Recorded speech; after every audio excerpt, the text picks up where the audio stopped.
What's up, YouTube? I am back. This been a lot of talk about scalping, so I'm just gonna dive into it and talk a little bit about scalping here. I believe I made like so many videos on scalping, but let's go ahead and get to it. So I'm on a 15-minute chart here for gold, and for those of you that like to scalp gold, I'm gonna talk a little bit more how I scalp it. So for those, um, for me, I always, come in and we're in the time of New York sessions right now. It's 8:42 a.m. here in Chicago time here. So I want to talk about what is happening right now and how I would go about scalping gold right now. Obviously, you can see there's still a lot of consolidation from yesterday until now. Yes, it's still trying to pinpoint 1900, which what you're looking at right now. We're on a 15-minute chart. 1900. Now you can see there's a lot of rejection at this price, right? There's already a lot of wicks here. There's already rejection so many times previously on the 15-minute. For some reason, if it doesn't break 1900, I'm just going to keep selling it. I already have a couple sells placed, and due to the fact that it tried this price the other day. So just be careful where you're headed, especially where gold is going right now. Can gold break higher? Yes, it can. But if you look at the US dollar, talk about the US dollar. The US dollar is already going back up even higher. So very important to see where the US dollar is headed. And then I start looking at the major pairs. And I look at gold as well. And I'm looking at US30. You can see that US30 is already pinning itself right back down. So you can see, I'm going to move this horizontal line up here. You can also scope US30 on. You can also, I think I'm speaking a little too fast. You can also scalp US30 on a 15-minute chart and catch, you know, a lot more profits. The payouts is 10 times higher than gold. So that's the easiest way I can say it. But let's go back to gold here. Gold is getting rejected again. And you can starting to see that this candle is going to close out here in a minute and 10 seconds. And it's really crucial to pay attention to the timer here on TradingView. You're on TradingView, they're telling you, the countdown on when these candles are closing. And you can see that gold is already getting rejected for the fifth time, right? Let's count the wicks again. 1, 2, 3, 4, 5. Okay, so this is the sixth time it's been rejected, trying to break 1900. Now, I know a lot of people probably gonna be like, well, what if I swing for 1900? Yeah, you can, but at the same time, if it's not going to bring anything higher, and we're already facing consolidation, then there is no point of swinging. So very important to see that this week has been nothing but consolidation, and also just a narrow price range of just scalping of a scalping versus trying to hold and swing positions forever. So let's see. Let's talk about UJ here. Let's talk about UJ. Let's see. UJ has been doing much, but let's talk about USDJPY here. So you can see. Let me zoom back out here. So you can see that USDJPY hit a high of 106.1, and it hasn't been coming back to break the 106.1, and it also hasn't been coming back to break 106 either. So you can see it's just been going. It's just been ranging. Let me highlight this. 105.86 all the way to 106.1. So there's your price gap. Because what I'm trying to show you guys is where the major support is being supported and where the major resistance is being rejected. So I'm gonna highlight two key resistance and two key support. And then there is your zone structure.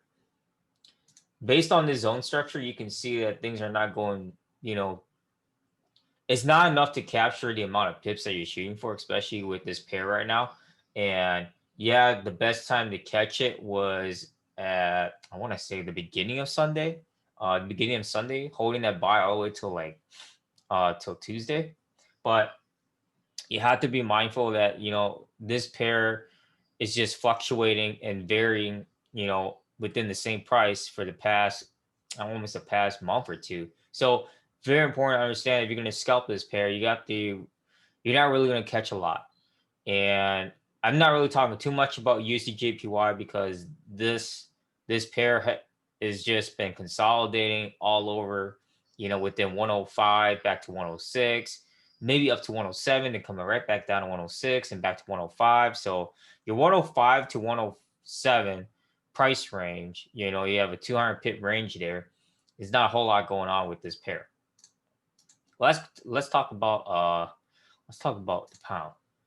Some of you guys like trading the pound. The pound has been really volatile due to the fact of Brexit negotiations and also trying to do more trade deals with the European Union. So with this, let's highlight what's happening right now. You can see there's a lot of resistance that's trying to create right here at 129.2, right? And you can see that they dropped it all the way down to 128.95. And now it's stuck right here. So what I want to highlight is the major drop from here, and then the support here. So from here at 129.25, and then from here from 128.95. So what are we looking at? 100 pips, maybe, yeah, maybe 100 pip range. So just looking at, now you can see it's starting to push itself back up. So what I'd be looking for is to just test a buy position to see if it'll come back to break the 129.25. You can see there's a lot of resistance at this price at 129.25 on the 15-minute chart. And if we were to go back, you can see that there was a lot of consolidation around this price range. And another tip is that this got rejected right at 129.3. So if it doesn't break this, then also we're back to consolidation. So and was it today? Thursday. So today's Thursday, and I'm talking in within the first 2 hours of the overlap of London and New York. Now, the question comes to mind is that, can you scalp at any time? Of course you can. Now, swinging involves a different approach because you're swinging and holding these positions, and sometimes swinging on consolidation isn't going anywhere, and you're not making anything when you're swinging. So when you fall back to the 15-minute chart, the reason why I like the 15-minute chart is because you get a much better broad overview on the structure, and you get a chance to see these 15-minute candlestick structures that are creating patterns or are creating consolidation. And if there's consolidation, then, for me, I would test positions for a breakout. I wouldn't just stack. And a lot of you guys think that I'm just constantly stacking positions on top of one another, and that's not the case. If I'm scalping, I don't stack when I scalp. That's not my strategy. That's not my way to go. I see some people stack like 4 or 5 positions on high lots, and then they catch 5-10 pips and then cash out like that. But that's not my way of doing it. My way of doing it is doing a higher lot size, right? Could be 1 standard or even more, and then capture, like I said, 15, 20 pips based on a 15-minute chart. On the 15-minute chart, you can catch as much as up to 100 to 200 pips, depending on the volatility on that pair. Let's go back. Let's see, Euro. Euro's trending back down due to the fact that the European Union and also the ECB, which is the European Central Bank, not making any positive remarks for the economy as well. Okay, thank you. USD Swiss, everybody. Okay, USD Swiss already targeting up even higher with the US dollar. Back to the US dollar. Let's see here. USDCAD. Not a whole lot going on with USDCAD. If you look at USDCAD on the 15-minute chart and you backtrack, right? What I'm talking about backtracking is resistance, resistance, resistance, wick and wick, and then the major support price, right? 132.3 and 132.5. So you got what is that? Not even a 30 pip range. So you got a 30 pip range with this pair. So with this 30 pip range on the 15-minute chart, you can see there's consolidation, but also it's getting rejected at 132.5. So when there's consolidation, you can only capture so much on diving down on scalping.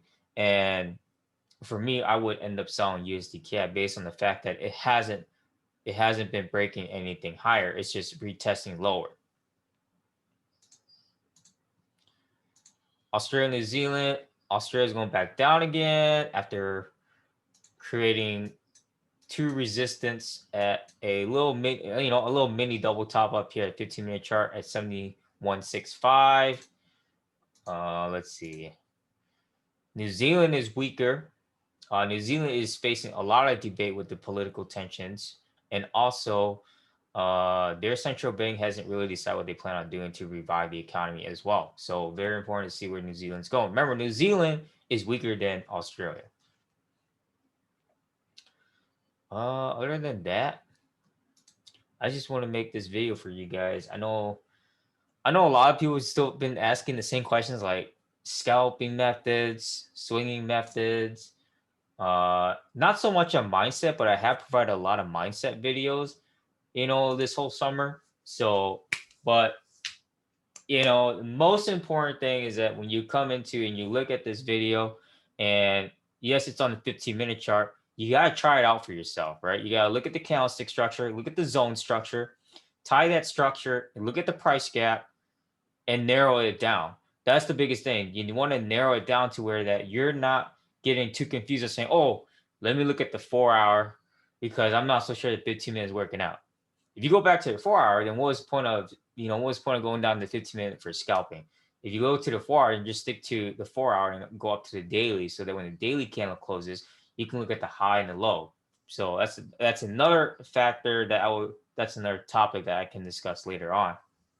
But this is very important that if you want to dive down to the 15-minute scalping, you want to dive down to the structure of the 15-minute, right? The candlesticks. Look at the price. Look at the basic lines of support and resistance, right? Of the highest and the lowest of that time of this session, right? And then you can backtrack to what happened, the last session. You can see that okay, if it's consolidating, then we're waiting for a breakout. Without that, then you're scalping and you're getting like minimal, you're just getting minimum pips and you're not capturing the most amount unless there is major fundamental news that are going to play out in the markets. So there you guys have it. I hope this makes sense. Like I said, I will keep making more videos and explain a little bit more in detail, more specific for you guys. So yeah, that's it. Happy Thursday, guys, and happy rest of the week for you guys. And other than that, happy early weekend.